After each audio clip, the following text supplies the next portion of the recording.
All right, so today we are continuing with our jam and jelly saga. Great. So these are plums. I already washed them, rinsed them, and then filled them with enough water just to cover them. And I've had them boiling for just a couple minutes. So we're going to let them get nice and soft where the skin really starts to peel off of them, and then we'll be back. See, these look way better. And the skin is definitely coming off, and the juice is nice and dark. All right, so now everything is nice and cooked. So I'm gonna take a slotted spoon because I want to save that juice, and I'm gonna put it in a food mill. But you can obviously do whatever you want. You can pit them and then like use a potato masher, blender, whatever you want to get to the consistency you want. I just had this, so that's what we're gonna do. And I've never used it before, so we're all gonna learn together. It's definitely not mushy enough. I'm gonna have to mush it down. All right, much better. You just have to kind of smush it down and then take it around. Obviously, it'll leave the skin and the pit out. I know what you're thinking. Yes, my hair is still crazy. Looks like yesterday. I did shower there, I promise. And then I'm wearing an oversized t-shirt, but it's my boyfriend's and I like it, so keep food milling. All right, so I took the top of the food mill off. And the rest of it I'm just gonna kind of smush through the plate at the bottom. All right, so this is how much of the plum pulp, I guess, we ended up with. And this is how much juice we ended up with. So we're gonna turn this into jam. And we're gonna turn this into jelly. All right, we're gonna take all of the flesh and pulp that we got, and we're just gonna put it in an adequately sized saucepan. And we're gonna do it just kind of like we did our apple jam. And we're just gonna cook it, let it get a little thicker, add some sugar and all that stuff. All right, starting to sanitize all my jars and stuff. So we had to shift over a little bit, and then I'm gonna do the jelly after this, because as much as I wish I had a commercial kitchen, alas, I do not. So I'm gonna add some sugar in there. So I'd say this is about 2 to 3 cups of this pulp. So apparently with jams and jellies, you have to do a metric back time. And yes, this is clumpy, and we're gonna do about a cup. And then we're gonna mix it in. So I'm gonna let it cook down a little bit more, but I am gonna add some of this pectin. So you can get whatever you want, sure gel. This one's made by Ball, whatever floats your boat. I'm gonna start off with half a tablespoon.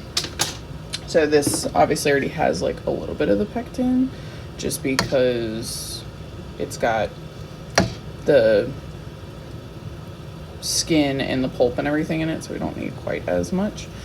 So I'm gonna do the cold plate test, where you put a plate in the freezer and put a couple drops on and just kind of see how it jellifies, to see if that's kind of the consistency and stuff that you're going for. So we're gonna cook this down a little bit, and then we'll do our cold plate test. All right, I was able to finagle both my pots on here. Also, you can see that I'm working on boiling all my lids and rings and jelly jars for our adventure. Just remember, if you're gonna put hot stuff in the jar also needs to be hot. Obviously, we're sanitizing it, but the temperature is important too, because obviously you don't want to shatter your jars. So I'm gonna go ahead and mix in the sugar, and then I'm gonna do 1 box of Sure Gel.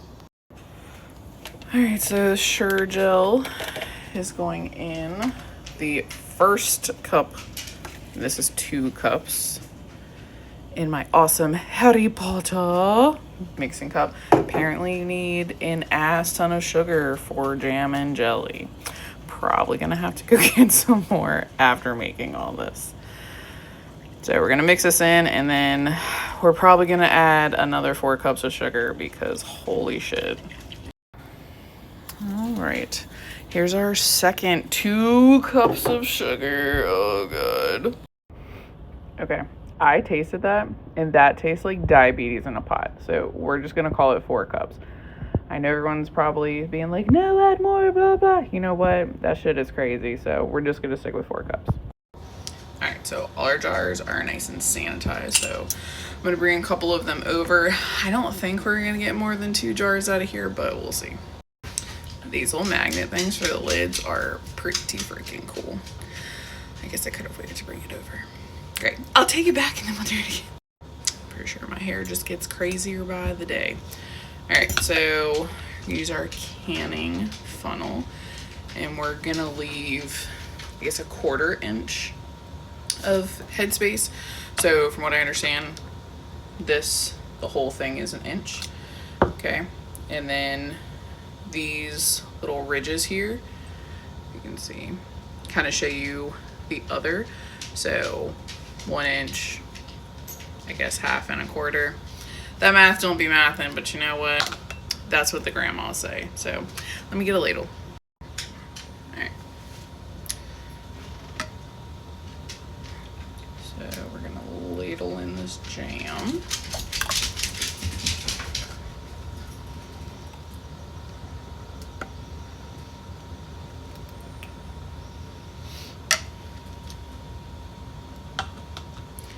I guess I can do a little bit more here. Just gonna free ball it without our funnel because we're rebels.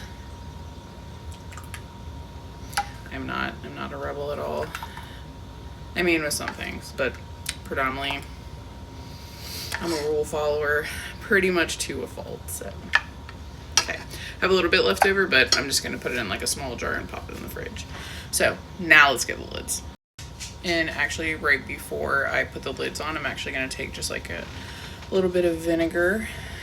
You're just gonna clean the rim of the jar. So like you can see, like I got a little bit of jam that honestly I didn't even see. So just helps you get a good seal, make sure none of that gross bacteria and the botulism that everybody's always afraid of. All right, so, and then we're just gonna place our lids. And we're also going to take the rings, and you just want this to be fingertip tight. So you're not ratcheting down, you're not hulking out, right? Just enough where it's snug, just on your fingertips. Then we're gonna do to this one too. All right, so we let this boil for about a minute. And so we're gonna go ahead and turn the heat off. And then once it kind of settles out, see all this foam and stuff, we're gonna go ahead and skim that off the top with just a regular slotted spoon. All right, I lied about the slotted spoon. You'll have to use a regular spoon. I thought the foam was gonna be a little more viscous than it is. All right, so we didn't do it on the jam just because it thickened up enough on its own. But so this is a plate that I put in the freezer, and then you put a couple drops on the plate.